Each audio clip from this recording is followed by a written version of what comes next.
दैत्य के अंत के बाद पूरा ब्रह्मांड शांत हो गया। देवताओं ने आकाश से पुष्प वर्षा की और हर दिशा में हर हर महादेव की गूंज फैल गई। भगवान शिव कैलाश पर्वत पर ध्यान मुद्रा में बैठे थे। उनकी जटाओं से निकलती दिव्य आभा पूरे संसार को प्रकाश दे रही थी। माता पार्वती ने मुस्कुराते हुए महादेव से पूछा, प्रभु, आपने उस भयंकर दैत्य का अंत कर संसार की रक्षा की, अब आगे क्या होगा? महादेव ने अपनी शांत आंखें खोलीं और बोले, जब तक संसार में अधर्म रहेगा, तब तक धर्म की रक्षा के लिए शक्ति प्रकट होती रहेगी। यही सृष्टि का नियम है। उनके शब्दों में इतनी शक्ति थी कि देवता भी नतमस्तक हो गए। उसी समय पृथ्वी पर एक नया संकट उत्पन्न हुआ। एक घने वन में रहने वाला असुर कठोर तपस्या कर रहा था। उसका नाम कालकेतु था।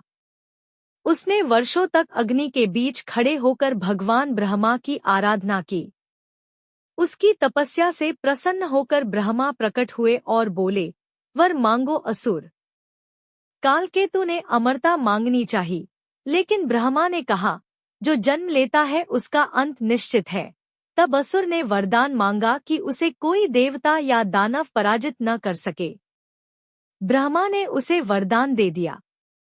वरदान पाते ही कालकेतु अत्याचारी बन गया। उसने ऋषियों के यज्ञ नष्ट करने शुरू कर दिए। गांव जलने लगे और लोग भय से कांप उठे। देवता फिर कैलाश पहुंचे और महादेव से प्रार्थना करने लगे, प्रभु, संसार को इस संकट से बचाइए। भगवान शिव ने अपने त्रिशूल को उठाया। उनकी तीसरी आंख से निकली ज्वाला ने पूरे आकाश को लाल कर दिया।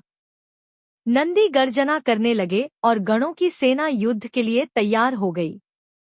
महादेव युद्धभूमि की ओर बढ़े। कालकेतु ने शिव को देखकर हंसते हुए कहा, मुझे कोई नहीं हरा सकता।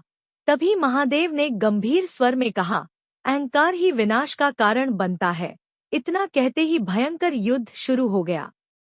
असुर ने अपनी मायावी शक्तियों से अंधकार फैला दिया, लेकिन शिव के डमरू की ध्वनि से वह अंधकार समाप्त हो गया। अंत में भगवान शिव ने अपने त्रिशूल से कालकेतु का अंत कर दिया। जैसे ही असुर गिरा, पृथ्वी पर फिर शांति लौट आई।